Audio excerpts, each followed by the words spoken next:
Hello, and welcome back to more Films That Are Constant Critique, where we take a look at films. Some good, some bad, some downright awful. I'm Bongo Baikov, joined by our host, Maverick, Dren, Zaria. This week, we are taking a look at the 2022 film, Halloween Ends. Well, here's another nice mess you've gotten me into. Okay, so Halloween Ends, which despite the title, it probably won't be the last one anyway. I'm guessing next year or the year after we'll get a trailer for another new Halloween movie. Probably. What do you think it's going to be called? Is it going to be Halloween Lives or Halloween Forever? I'm hoping it's Halloween 4, the sequel to Halloween 3. Halloween 4, The Return of the Witch. Oh boy. How will they pick up every stitch is the next question. Ooh. Okay, so Halloween Ends was released October 14th, 2022. Why did they keep moving the dates back? Okay. Anyway. It cost $33 million, which I believe makes it more expensive than the previous two. I think so. So wasn't the previous one like 30? I think it was like 20, if I remember. Was it 20? Right. Oh yeah, it was only 20. Huh. And then the one before that was less than that, yeah. Yeah, it was like 10 million. However, it only made $105.4 million, so it did not do as well as the previous two movies. No. I wonder why. It was again directed by David Gordon Green, who also did Exorcist Believer, so he is really good at sequels. Apparently. It was written by Paul Brad Logan, Chris Bernier, Danny McBride, and David Gordon Green. I don't care to look up who those other two guys were. I'm guessing they probably haven't done much. Danny McBride and David Gordon Green, we've had them before. Yep. But yeah, remember this. This piece of shit had 4 writers. 4! And we ended up with this Mickey Mouse operation. The music was done by John Carpenter, Cody Carpenter, and Daniel Davies, who they did the music for the previous two movies. And John Carpenter, Yep. We know him. He's done music for just about every John Carpenter movie. I mean, you know. Yeah, except for The Thing. The cast, we have a few returning cast members from the previous two. Jamie Lee Curtis and Will Patton. Because, I mean, you gotta have Laurie Strode in these. Yeah. I'm surprised they didn't, like... From the previous two. I'm surprised they didn't digitally resurrect Dom Pleasance for this one or something. Yeah, they did it in the other two. Kind of, yeah. James Jude Courtney and Nick Castle also came back as Michael Myers, obviously. There were a few new cast members, but I didn't care to write them down because who gives a shit at this point? The main one is Rowan Campbell, who's like I guess you could call him the main villain of this movie, but we'll get into that. Oh boy. The initial thoughts. Let's just get to that. Okay, so I'll let you start on this one. Because your story... So I am fascinated by the story of how you saw this. So, the first time I saw this, I don't remember what day exactly, but it was while the movie was still in theaters. I'm guessing it was probably like a week or so after it came out. So, I ended up going, like I had said in the previous episodes, I had seen Halloween 2018. I'd never watched Halloween Kills, and I was like, you know what? They're finally saying that this is the end of this Halloween saga. Fine, I'll go see it. And I remember walking out of that theater really confused. Uh, I just didn't know what to think about it because it was so weird. I will say it was definitely different than the other Halloween movies that I had seen. I wasn't sure if that was a good thing or not. And the whole thing just felt it just felt strange. So then a couple weeks go by. I'm back home visiting my family. I get a little drunk one night and decide I kind of want to watch it again. But the only theater nearby that was playing it was up in another city about like 20 to 30 minutes north of me. And they had a midnight showing, and that was like the last one we could get to. So I forced my brother to drive us up there so we could go watch Halloween Ends. And for context, my brother at this point had never seen any of the Halloween films, so he was even more confused than I was walking out of this. Okay, so And I didn't realize that detail. Okay, so I knew that you were drunk when you did this, and you took your brother who hadn't seen any of those. I didn't realize you went at fucking midnight to watch this. Yeah. No, it was the last possible showing. Midnight. I think we got there like 5 minutes before the movie started. You've got to be. What in the? I guess you do dumb shit when you're fucked up sometimes. Well, the funny thing is, I sobered up by the time we got to the movie theater, so I wasn't even drunk for the movie, just the car ride. Just for the decision making of going to you son. Wow. Well, I also remember walking out confused again. I remember that I was at least able to laugh at the movie, but again, I was just like, what on earth did I watch? So this was the third time that I had seen this movie.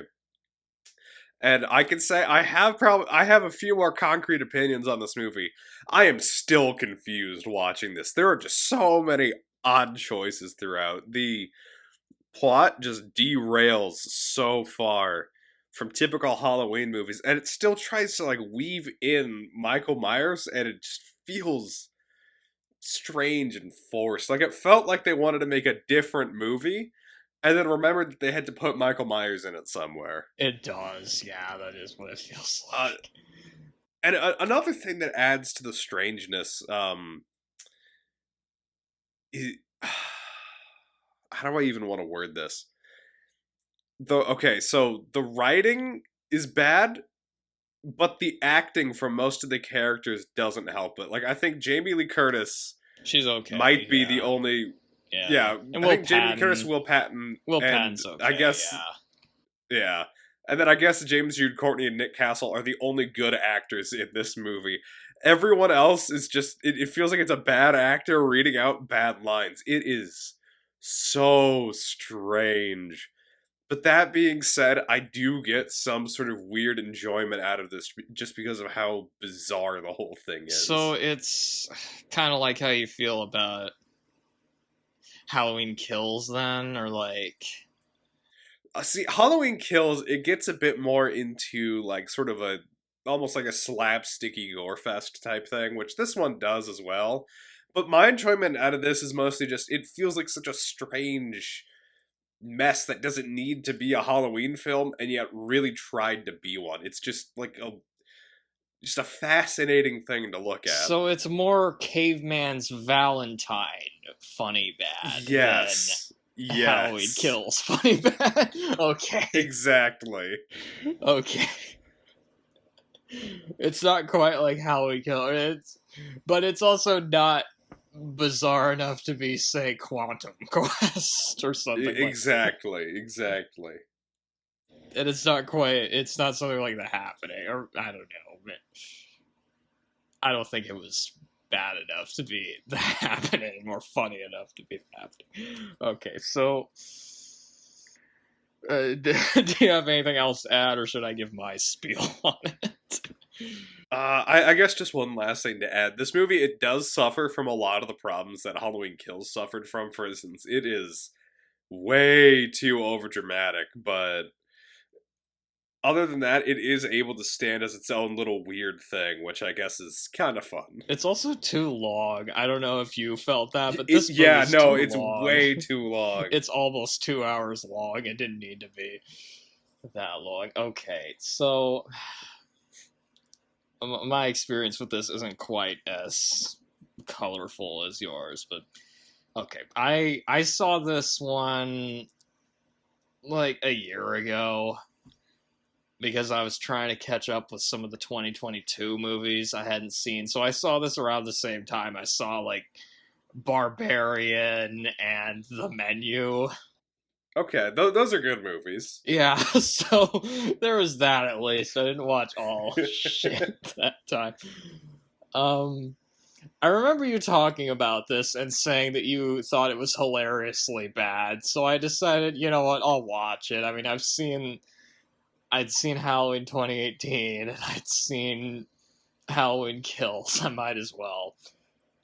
And yeah, it was pretty bad. So going into it again, I was like, I'm not expecting this to improve at all. On my second viewing. Although this time I decided, you know what, I'll watch it on Halloween. Because we recorded the Halloween 2018 and Halloween Kills podcast on the night before Halloween, so I figured I might as well just watch this one tomorrow just so I can get it out of the way. And thankfully it was not the last movie I watched in October, because why would I do that to myself? I rewatched Nightmare Before Christmas like almost immediately afterwards just so I could have a good movie. I don't even know where to start with this one. Okay, so all of the story choices here were just baffling. I mean, okay, Halloween Kills wasn't great, but it was better than this. I mean, with Kills, I could at least see Halloween Kills felt like they had like ideas for it. This one felt like they were just in a rush to put something out. Yeah, you could see what it was trying to do. It was over the top and stupid, but I could see what they wanted to accomplish. I have no idea what they wanted to accomplish here. Which I guess does kind of make it like The Happening. Because this is supposed to be the last one. The finale. Yeah. At least of this series, of the David Gordon Green ones. But it doesn't feel like it's following Halloween Kills. It's strange. No. Like, it kind of just ignores Halloween Kills. Because when you first saw this, you hadn't seen Halloween Kills yet. So Right. And now having watched it, and having also watched Halloween Kills, it still doesn't make sense, even when you include that puzzle piece in there. Kills... The only thing in Kills that mattered is that Michael got out of the basement from 2018. That is the only thing that really carries over. And Laurie's daughter died. That's it. Oh, yeah, that. So it's like Rise of Skywalker or something. It's just like, what happened here? It's so strange. Like, with the other two, I feel like I didn't have as much to say about the other two. I feel like this one, there might be too much to talk about. There's a lot. Even watching it again, I'm still impressed with how terrible this was. Like, and I was fucking mad. I was honestly mad at parts of this movie. Like, I was just like, what? Like, it made me think of that Michael Scott quote, I hate so much about the things you choose to be. Like, that's how I felt during parts of this. However, Whenever Michael Myers or Laurie Strode showed up, it had its moments. Yeah. So there were a few bright spots. Basically, I hated the first 2/3 of it enough that I almost wanted to become Michael Myers myself. But the last third where it went off the rails was kind of fun. So there's that. Oh my god. So I have a surprise for you. Ooh, And our okay. listeners. So we have a guest on our podcast. Is it Michael Myers? He doesn't talk much, but I managed to get Michael Myers on our podcast. Yeah! So, welcome to the podcast, Michael. How are you doing? Okay, good. What's the weather like over there? This is when you edit in his line from the Rob Zombie Halloween 2. Maybe. What did you think of this movie, Michael?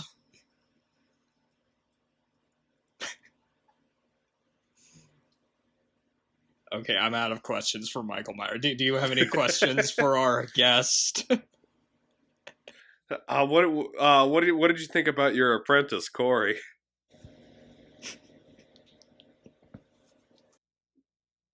Yeah, that's about what I thought too. This is so fucking stupid. Okay. All right. Let's get moving on then. Sorry, Michael. We have to actually review the movie if you don't have anything else to say. Gonna kill anyone tonight? Oh, of course you are. Anyway. It's hard to know where to even begin. Now, I couldn't find... Okay, I do have this. I couldn't find Leonard Maltin's review. Okay. But I found an opinion that you might find a little more interesting. John Carpenter. Oh, okay. I found what John Carpenter thought of this movie. He said, it was good. I enjoyed it. It's very different. I enjoyed the risks that it took. Jamie Lee Curtis was just extraordinary in it. She's just wonderful. I'm so proud of her. End quote. I'll agree that it was different. Yeah. Although, remember, John Carpenter thinks Escape from LA is better than Escape from New York. So that is true. Yeah. Okay, the story.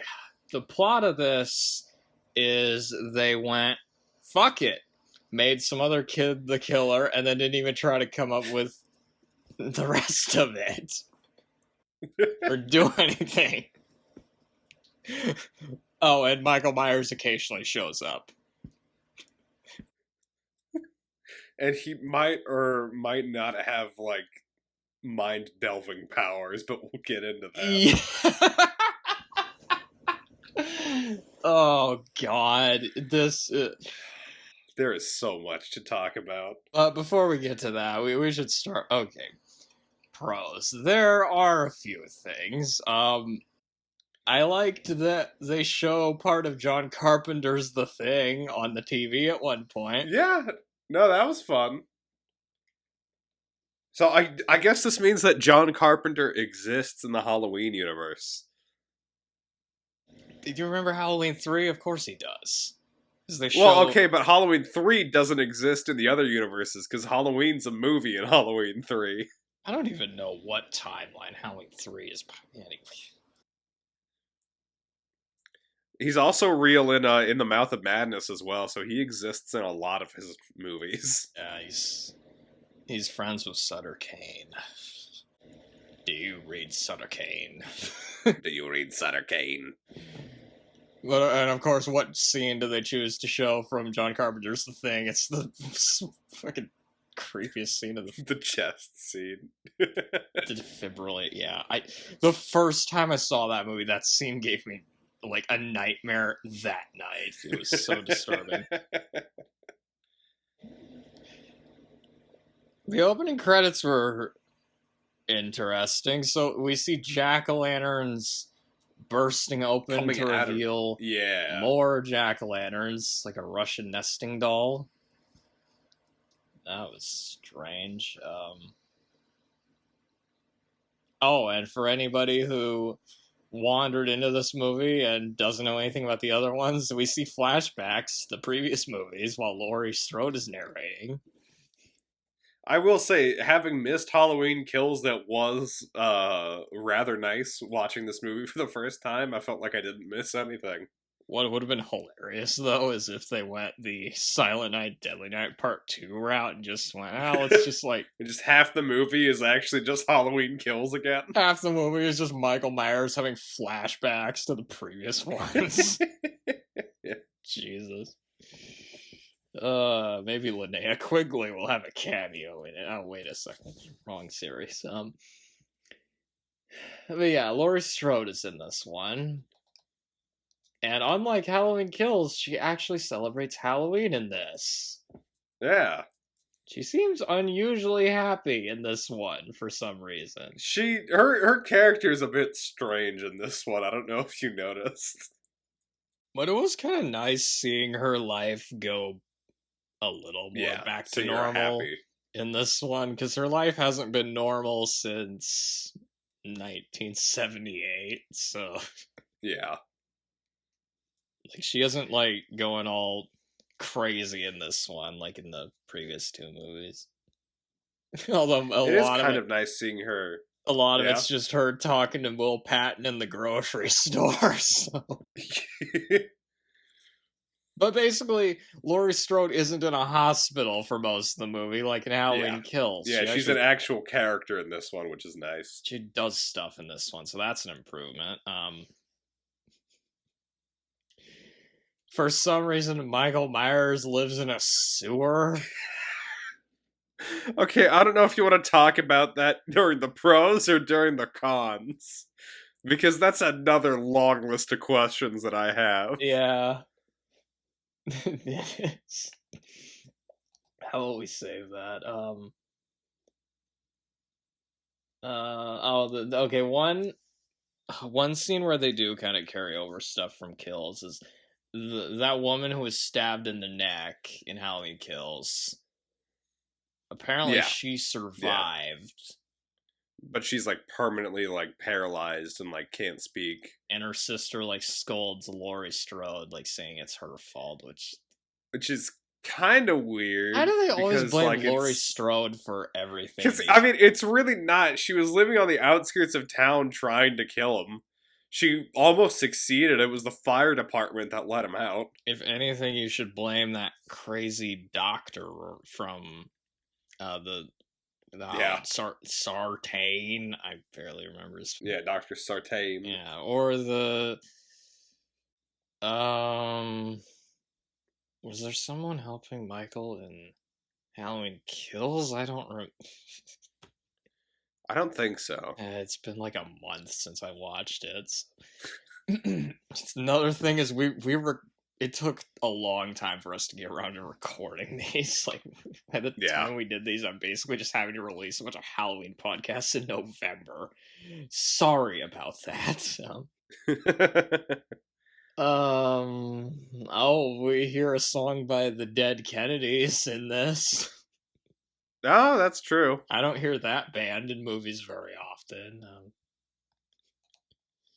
And it's the song Halloween, because, I mean, what other one are they? I mean, they're not going to have, like, Holiday in Cambodia in this. Like, yeah. Or stealing people's mail. It'd be funny if they played Too Drunk to Fuck in this. When Michael Myers does show up, he does get some good kills. He does. And I actually really like Michael and Laurie's, like, back and forth, their, like, fight at the end of the movie. It feels like a good continuation of Halloween 2018. It's basically just, that part in the 2018 one where he's in Laurie Strode's house and she, like, is attacking him. It's She just keeps kicking his ass. stabbing him. Yeah. Home Alone, but with Michael Myers. I wrote that in my notes somewhere. And she's just stabbing, but she stabs Michael Myers so many times there. So she pins his hand to the countertop. Actually, I think she pins both of his hands to the countertop, drops a fridge on him, slits his throat open, and that still doesn't quite kill him. So then she slits his wrists, and that seems to work. Some of his kills are what. There's one where I mentioned a lot of some of his kills, and these are literally just him smashing people's faces. He just stomps on a dude's face at one point. Yeah. He must have really strong boots if he's just able to kill someone just like that. And he pins another character to a wall with a knife. Yeah, like in the original movie. He smashes a dude's face into a table and then cuts his tongue out. That was a weird one. Well, that one wasn't the real Michael. That was Corey. Oh well, that was a memorable kill though. So I'll leave it at that. Yeah. So I don't. We haven't mentioned this too much, but an important piece of the plot is this other kid basically becomes a Michael Myers and takes his mask and goes on his own murder spree. The reason I haven't mentioned that yet is because that's in the con. Yeah, but I feel like if we're talking about the kills, we should probably mention that because I think he does have some good ones. Because for being a Halloween movie, for being a Halloween movie, there's surprisingly not that much of Michael Myers in it. But again, we'll get to that.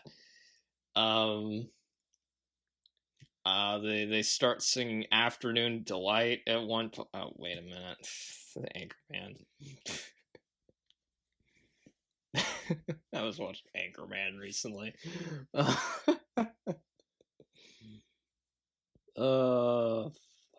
is? There's a part where Laurie Strode pretends to kill herself to lure out Michael Myers. That part felt really weird. That was also trying to lure out Corey. Yeah. I like the look of Michael's mask in this one. I think it looks pretty good because it has part of it's still burnt because of Halloween Kills, but then it also just looks like it's been rotting, which I think looks pretty cool. Rotted away, yeah. A bit. They did a good job designing the mask in these new movies. I'll give them that. Yeah. And the costume. I mean, granted, all you need is a mechanic suit for Michael Myers. Yeah. I'm surprised he's not wearing that clown costume that he had in the original movie. I think that was the original plan, was they were thinking of doing that. I feel like this outfit works better than a clown costume. Yeah, it just shows you. Whoever thought that a William Shatner mask would be so terrifying?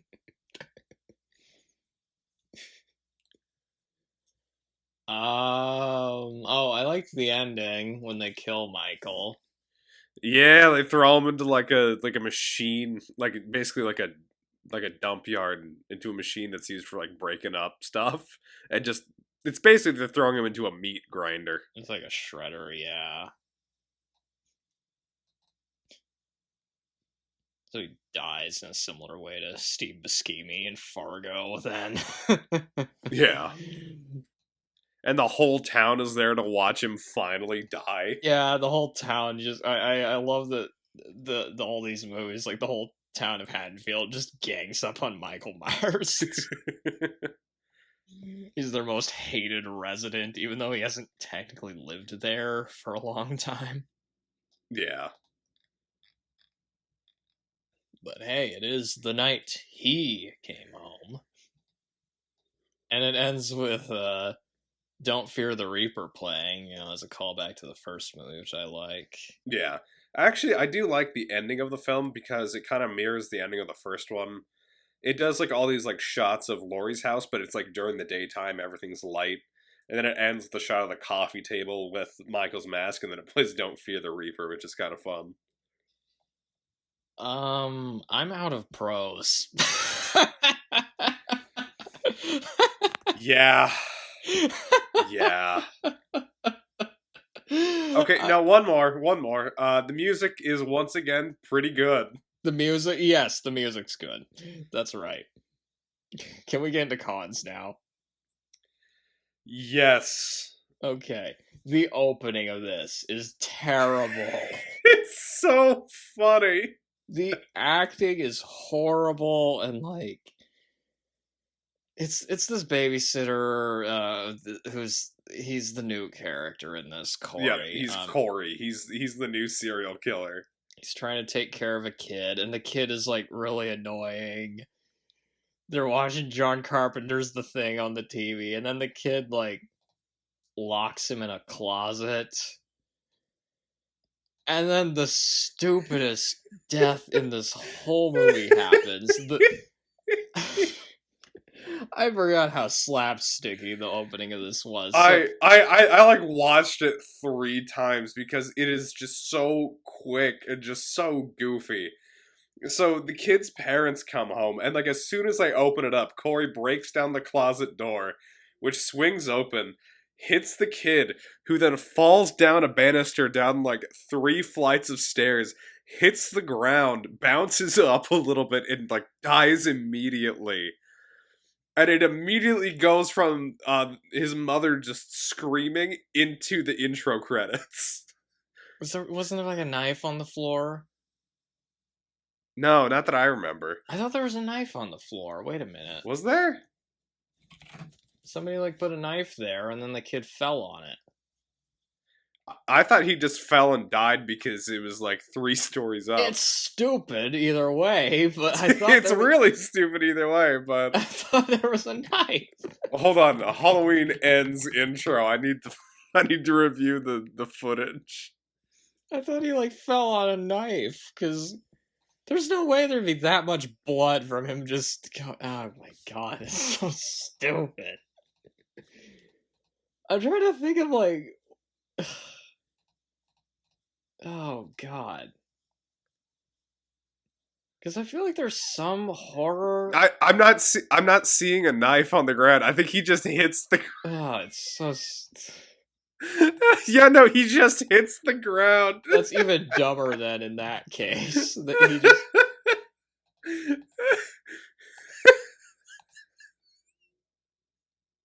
The sound the kid makes too. Stupid opening. That was also like just going like because it was supposed to be. It was so clearly supposed to be this like huge dramatic moment. It was so dumb. It's so over the top and goofy. Like I wrote down, I don't know if they meant for this to be serious or not because like it just you can't take it seriously. The kid's body like shoots up after like he hits the ground and then goes back down. It's bad. Like that scene in like Hereditary with the car. You know what I'm talking about? Yeah. I think you said you've only seen that clip, and that was it. Yeah, that's the only clip that I've seen, and like I have no desire to watch the movie because the whole thing's gonna be overshadowed by that for me. It's so stupid. Yeah, I mean the movie itself isn't. I didn't really care for it, but yeah, that scene was like, what the fuck? That was so dumb. That feels like that'd be something more fitting for like an Evil Dead movie or like. It feels like a scary movie bit more than it does a Halloween scary movie, or like maybe Final Destination. I don't know. Maybe that is less dumb than some of the stuff in the Final Destination movies. That is fair. Because those movies get so stupid, like as they go. And basically, yeah, the kid, like Corey, he's like traumatized by this. Nobody wants to even hang out with him because they think he's this babysitter that murdered a kid.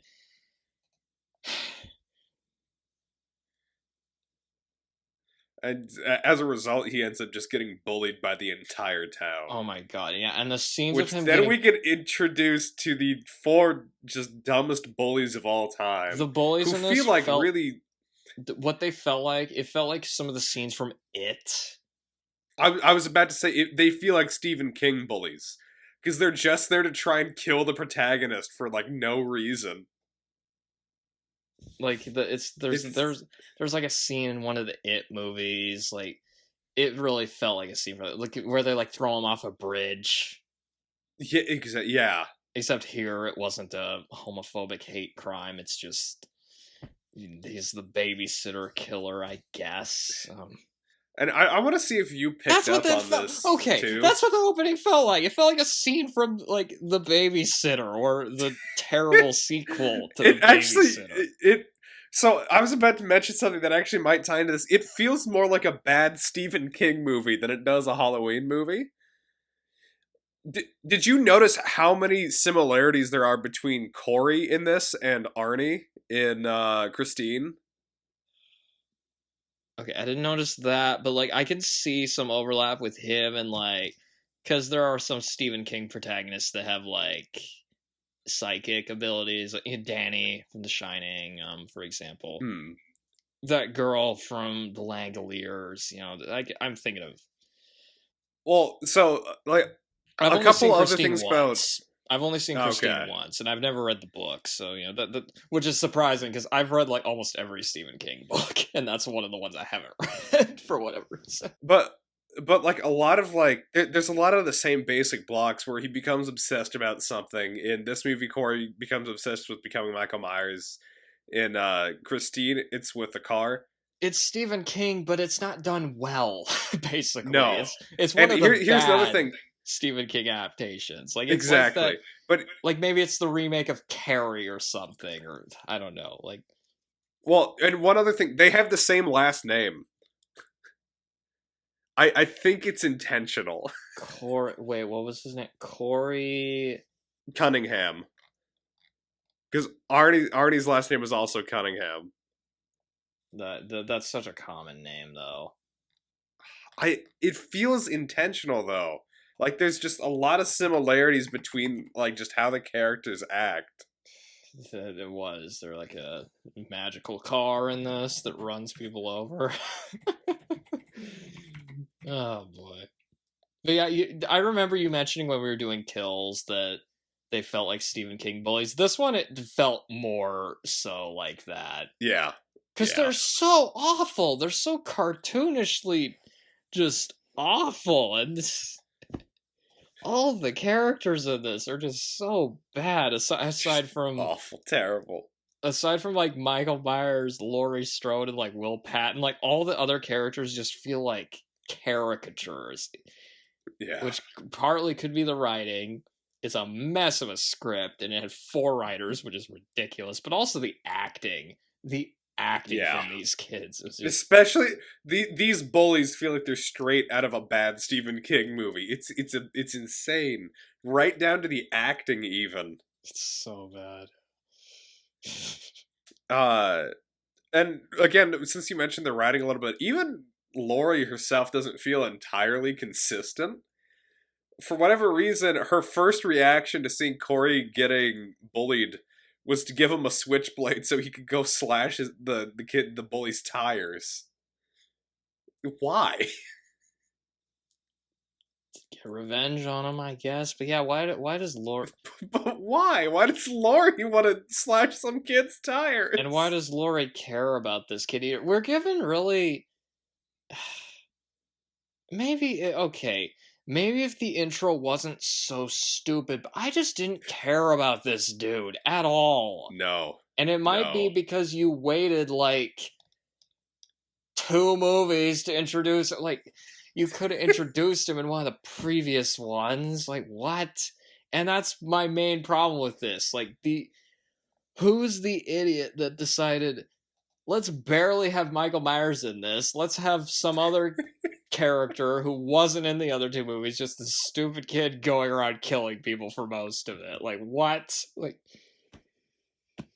and it doesn't make sense either. He's traumatized because he accidentally killed a kid, and then he just becomes another killer for some reason. Can, okay, can we get into how Michael is introduced and why Corey becomes a killer? Because it's so bafflingly stupid. I You're gonna have to explain it. I can barely contain myself right now.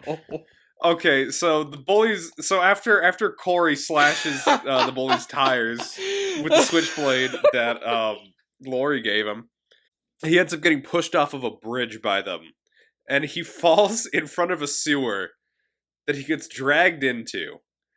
Uh, Keep in mind, by the way, this is like the middle of the night when this happens. He wakes up, walks around the sewer a bit, and then Michael just comes out of like a crack in the wall and starts strangling him. Then out of nowhere, we just get flashbacks to Corey's life and everything we've seen in the movie so far, and Michael stops trying to kill him. And suddenly Corey wants to start killing people. I think, like, okay, what I was getting, I guess Michael just does a mind meld with him or something. Like, what? It's so stupid because I'm like, okay, okay, is this supposed to be Corey's life flashing before his eyes, or is Michael just reading his mind? Do you know what this means, though? The mind meld, yeah. We now have confirmation that Michael Myers is a supernatural being in this movie. At least I think that's what happens. I mean, he has to be at this point. He's like practically immortal. He's been living in a sewer for like 4 years now. I don't know what he's doing. He does a mind meld with this guy. What does he even do? Does that homeless dude just bring him food or something? Like... I guess, because, okay, I actually went on the wiki to look up the homeless guy. And apparently he worships Michael Myers as some sort of god. And this is only revealed in the novelization. Of course.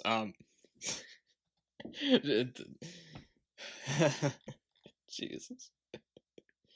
So it's it's Halloween 6 again. Jesus. Pretty much. Do you know what this means? It means that this damn thing doesn't work at all. Okay, I'm trying to look at the Wikipedia page. Let me find it again, because Nelson Christopher. Unconscious, he's dragged into the sewers and later choked by Michael, who eventually lets him go. And then he just they don't explain it. I guess he just starts luring people to get killed by Michael Myers while also killing people himself. It's so stupid. And that's not even mentioning the fact they try to have a romance in this.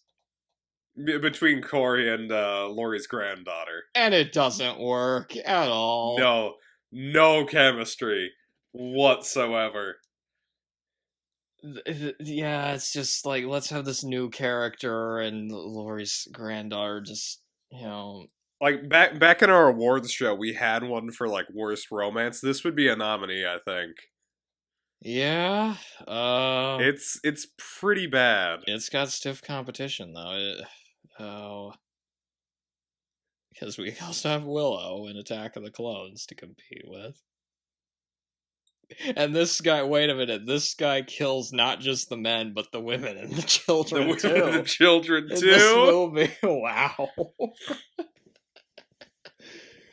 Oh my god. The acting's not very good either. No. Watching this movie, I was just thinking, did the people who made this movie get bored of Laurie Strode and Michael Myers? I don't know. It's like they just and I guess gave while we're still up. talking about, I guess while we're still talking about Corey, there are so many scenes of his that just make me just die laughing. So throughout the movie, he starts to become more and more like Michael. It's like he'll like watch people from behind bushes just in the middle of the day. There's one scene where he falls off the roof of a building and then sits up like Michael does. It's so stupid. It just looks so silly. Laurie Strode, like, starts noticing that his eyes are starting to look like Michael's eyes. And she's always there whenever he's doing, like, weird it's so weird. And then him and Michael Myers just, like, they become a tag team and start killing people together. So there's, like, this doctor and a nurse that are, like, you know, getting together in their home, and for whatever reason, Corey and Michael both show up there to just kill these two and leave. It makes no sense. Because earlier in the movie, the woman was like, she got a promotion at, because Laurie's granddaughter, she works at a hospital, and you know she's having a relationship with Corey.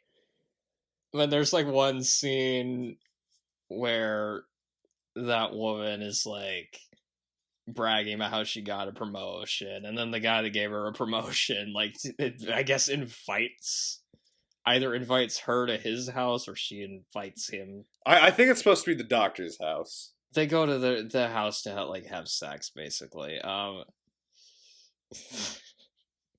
And for some reason, Corey's just like, yeah, I'm just gonna kill them because my girlfriend didn't get a promotion. It's so dumb.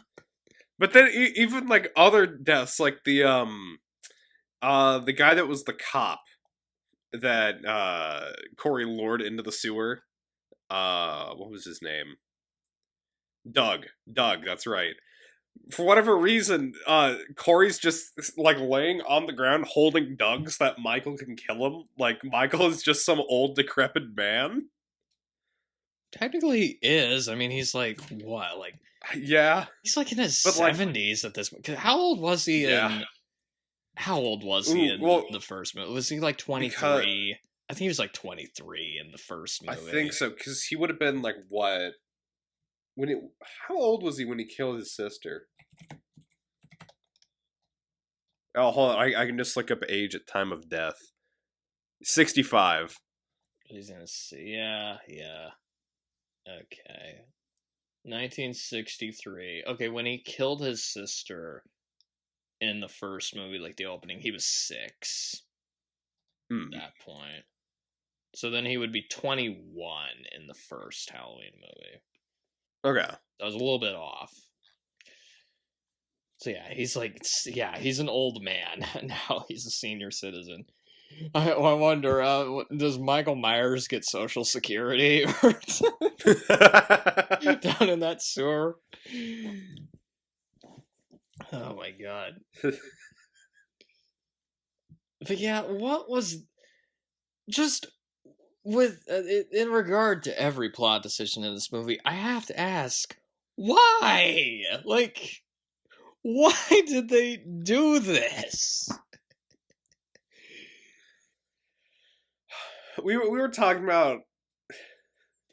There has to be some kind of explanation for this. I mean... I know that they had to do a lot of reshoots in, like, the summer before the movie came out. Maybe it was, like... You don't say. No wonder it's such a fucking mess. You know what reshoots did? You know what reshoots did to Suicide Squad? I mean, God.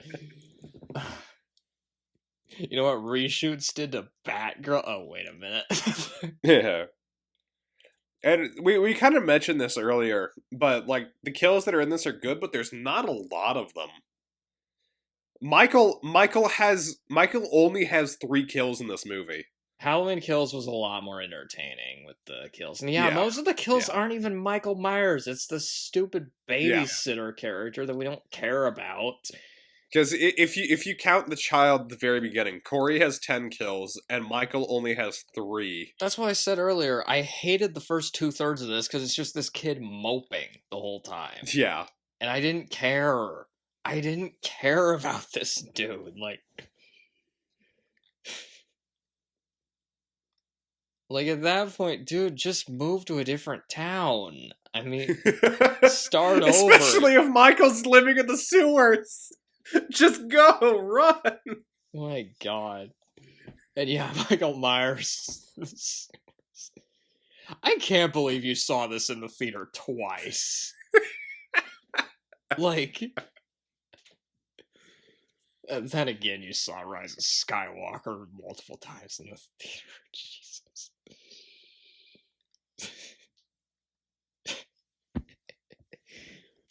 I'm trying to even. And yeah, just a lot of like. I think I mentioned that Halloween Kills was a bit mean spirited at points. This one's very mean-spirited. It seems like just a lot of just anger and hatred and just like Yeah. Well, I guess Laurie even has a line towards the beginning where she's like, Michael Myers infected this town, which then leads to so many more questions beyond just how is he able to mind meld with this random kid. he's apparently a supernatural being that just creates evil wherever he goes. And have we mentioned dialogue yet? It is atrocious. Awful. I didn't write very many down, but there's one I wrote. I wrote like a couple lines down. Okay, so like good. Do you want so me to like read mine first, or? I will read because I think I have two. Yeah. Okay, so I've got two. So early on, when the bullies are like first talking to Corey, they're trying to get him to buy beer for them since they're all underage. And the bully's opening line is, "You like milk? I like milk too." Just weird bad line. And then there's a really weird comment this time of year, personally. But... Yeah. And then there's just this weird comment that Laurie makes at one point when she's trying to convince her granddaughter to find someone to go to the Halloween dance with. I think this is the one I wrote. You need someone who will rip open your shirt and show grief your fucking tits. What kind of line is that? That was the one I wrote down. I was like, that while watching it, I was like, this. It felt so out of place. It doesn't feel like something Laurie would say. Yeah, it doesn't. It's so strange. It feels like something Jamie Lee Curtis would say, but not Laurie Strode. Exactly. Like, I could see her saying that in, like, I don't know, Fish Called Wanda, or something like that. Or, like, Trading Places. That would, actually, yeah, that would fit perfectly in Trading Places. But it didn't, yeah, like, it was just, what? I mean, there was weird dialogue in the other two movies, though, so I guess I shouldn't be surprised. Oh, another thing, this movie basically just kissed tension goodbye. There's just no suspense to any of this. It's just... No. And also, I know we say this about a lot of movies. There's just no flow to it. It just feels like stuff happens. No. It's another example of, and then we get a scene of. Then you get a scene of. Why does this happen so often? Apparently it's really hard to pace a movie. But you could have asked one of the 4 writers how to pace the movie and structure it. You know, your screenwriters, shouldn't you know how to do that? Jesus. And I don't know. The pacing was so weird. The pacing was so weird too, and this movie did not need to be 2 hours long for one. No.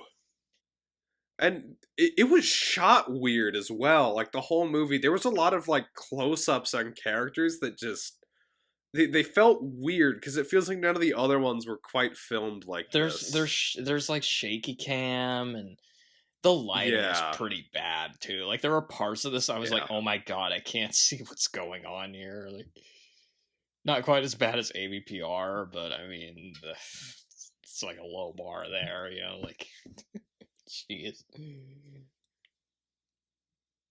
I'm trying to think of what else to say. It's just confusing. I don't know why they did this. That's a good way to summarize this whole thing. It's confusing, and I don't know why they did this. He steals Michael's mask at one point, and like, what? That's when he just starts killing people in my. You want to know another really just stupid like bit of dialogue in this? Just like a really dumb scene. Oh, did you write another one down? Okay, thank you. Yeah, it's not an actual line. It's just like a conversation that happened overall that I thought was kind of stupid. Okay, So there were a Lori, lot of like you those in mentioned, this. You have plenty to choose from.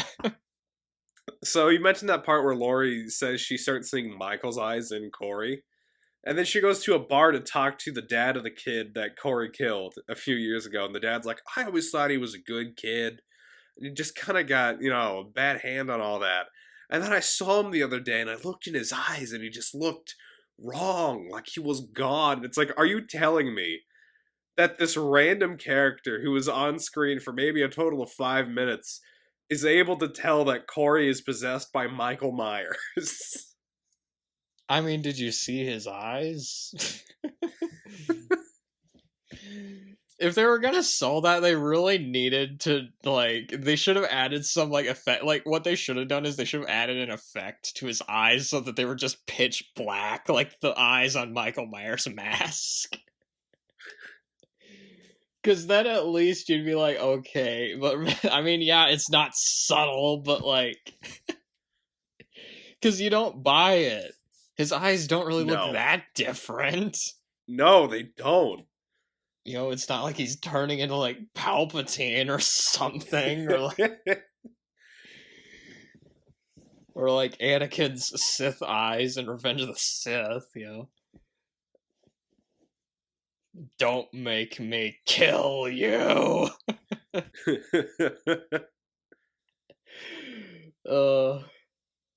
This honestly it was even more melodramatic than some of the stuff in that, actually. One of I gotta say, though, the biggest sin of this movie, though. Yeah. A guy on the radio mispronounces Nietzsche. He does. He calls him Nietzsche, and I'm like, who the fuck is Nietzsche? He's another really weird character in this, the radio DJ. He's also just really mean-spirited. He's the guy that gets his tongue cut out. Yeah. Because, he calls Corey a monster because he accidentally killed the kid. But then he calls Allison, Laurie's granddaughter, a freak. And it's like, she didn't choose to be attacked by Michael Myers. Why are you so mean about this? It's because she's dating what's-his-face, and she deserves everything that's coming to her, I guess. Why are the people in this movie so terrible to each other? Jeez. I was gonna make a bad joke about the election, actually. Oh my god. It was just what? And yeah, the Nietzsche quote, he's like a radio DJ, and he's saying, "Oh, without music, life would be a mistake." So yeah, that makes this another movie with a Nietzsche quote in it. Because Conan the Barbarian had one at the beginning. I keep forgetting that movie had a Nietzsche quote. What doesn't kill me simply makes me stronger. However it goes, paraphrasing. And then The Abyss had... Which one do you think? If you stare into the abyss, Michael Myers stares back. God, fuck this movie. Okay, do you have anything else to add? I honestly ran out of notes. Hold on, there's one thing I need to look up. Hold on, give me a second. Oh, wait, actually, I forgot to mention this. I have another guest. Ooh, is our other guest Michael Myers from the 1 through 6 timeline? Well, I could get him if I wanted to, but no, it's a guest from one of our more recent podcasts. Ooh, okay. I'll let him introduce himself, actually. Ack. Oh, you got the alien commander, the Martian commander. Sorry, from Mars. Unfortunately, there's a bit of a language barrier with this one, but I cut this, but I just played a Slim Whitman song to get rid of him, so... Anyway. Did you have anything else to add? Nah, not that. I think we can wrap up Halloween. You said what were you looking up there? I was just looking up when the garbage disposal was invented. It might have been before Michael Myers was alive. It was. It was in the 1920s because he tries to stick Laurie's hand into one at one point, and I didn't know if Michael would reasonably know what a garbage disposal was. Yeah. I think they had them in like the 70s though, but anyway. Yeah, they were apparently invented in the 20s, but then they became like common in the 40s. So yeah, he reasonably would have known what a garbage disposal was. You know what also became common in the 20s and 40s? What? Polio. True. Okay, so on that note, overall thoughts. This is a bad movie. It is a bizarre movie.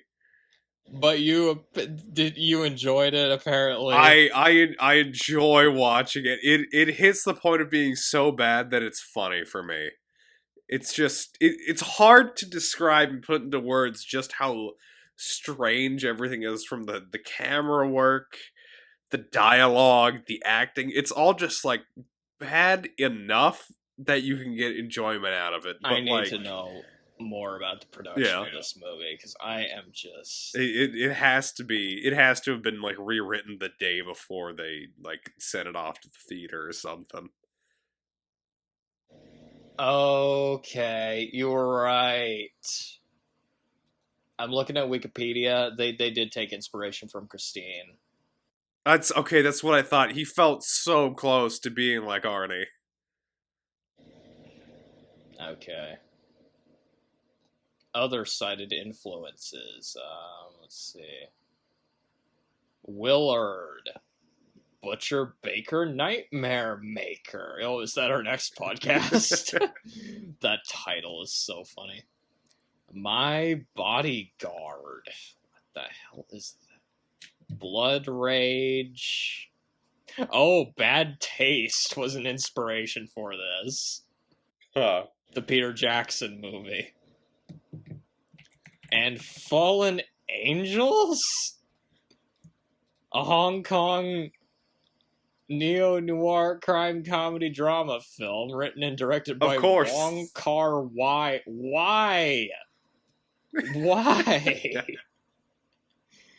This thing was just a mess of like, they were just, oh my god. Throw everything in there. Everything but the kitchen sink. The kitchen sink being Michael Myers' screen time, or most of it. It seems like they didn't include much of him in this. Okay. But apparently you liked this one for some... Oh my god. Did you have anything else to add before I got to my... No, that's about it. My overall thoughts. Okay, of the Halloween movies we've reviewed on the podcast, this is the worst one by far. Yes. It's not even close. Like, just... it's not the worst of the entire series, though. It's down there, but it's not the worst. I don't even know if it would reach my bottom 3. Probably not, because it has to compete. Sad. It has to compete with 6, Resurrection, and the Rob Zombie. But yeah, it's not in the bottom 3. It's not in the bottom 3 for me, at least. That being said, there are parts of this I liked. Michael gets a few good kills. Laurie Strode is in this one more than in kills. That said, this was a downgrade from the 2018 one and kills. I was so infuriated at the plot decision to basically just sideline Michael Myers and make this guy who we've never seen before in the other movies into a murderer for no reason. No reason. I guess Michael's like, well, I need a successor. Here you go, kid. Here's my powers. What? That'd be funny if the movie was called like Son of Halloween. Son of Halloween. You have the ending. It's supposed to be the ending of this whole series, and just it's so fucking stupid. The ending was fun though. I mean, Michael Myers killing people and then chasing Laurie Strode again, and his death. I liked his death. I'll give it that. Yeah, no, this movie sucks. It sucks. And they'll probably make more of them at some point because of money. Oh, 100%. Again, I'm willing to bet they're already like in talks with somebody. I don't like this movie. It's like the first 2/3 of it are stupid and mostly boring, but then the last third of it was stupid enough that I did laugh at some of it. So there's that. But I'm fine. If I ever do try sitting through this again, I'm probably just gonna go, okay, I'm fast forwarding through like basically every scene that has Corey in it. Because I can't stand that fucker. Okay. It's not the worst of the series, though. It's down there, but it's not the worst. It's not the worst. And like Halloween ends, this podcast is at an end. So our next join us next week for Mega Head Office for the 1985 film. Wait, I thought our next podcast was Megajoculus, or... No, we're doing a Head Office, written and directed by Ken Finkelman. It's a Jokeropolis. Please, no, not Jokeropolis. What movie are you talking about? Head Office. Head Office? I think I've heard of this. Written and directed by Ken Finkelman, the guy that wrote Grease 2 and Airplane 2. I think I've heard of this. Yeah, I've heard of this. I don't believe I've seen it. Oh, ooh, nice. It has a 0% on Rotten Tomatoes.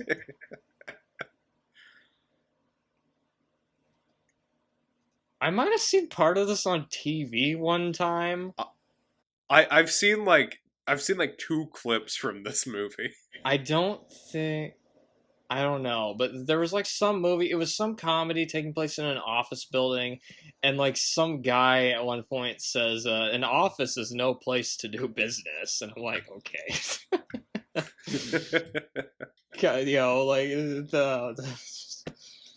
You can't fight in here, this is the war room. War room.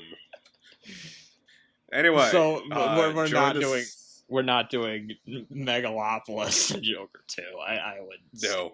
Don't make me watch Joker 2 again, please. I don't want to watch it either. I'll watch the Lego version. It's only 3 minutes long. Or the pitch meeting. Did you see the pitch meeting of it? No, I haven't. The pitch meeting was pretty funny. Honestly, we would have been better off if we just hadn't watched the movie and just watched the pitch meeting. Just watch the pitch meeting? Because all right, better. Okay, I don't know what we're doing next, but we'll figure that out. Yeah, we'll find out what we're doing when you, the audience, finds out what we're doing. Oh wait, maybe we should. We should ask one of our guests. We should ask one of our guests what movie we should do next. Okay, who should we bring on? Should we bring on? Do you want Michael Myers to decide the next one, or Mr. Ack to decide the next one? We'll ask Michael Myers. All right, Michael. What is it that you want to see for my next podcast? Michael, we can't watch the Rob Zombie ones. Please don't make me do this. Okay, let's ask the Martian instead. What does he have to say?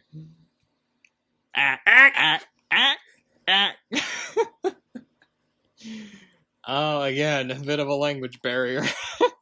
Okay. Anyway, just roll the Andy Griffith. Oh, boy. Good night, you stupid idiot. Good night, you miserable slob.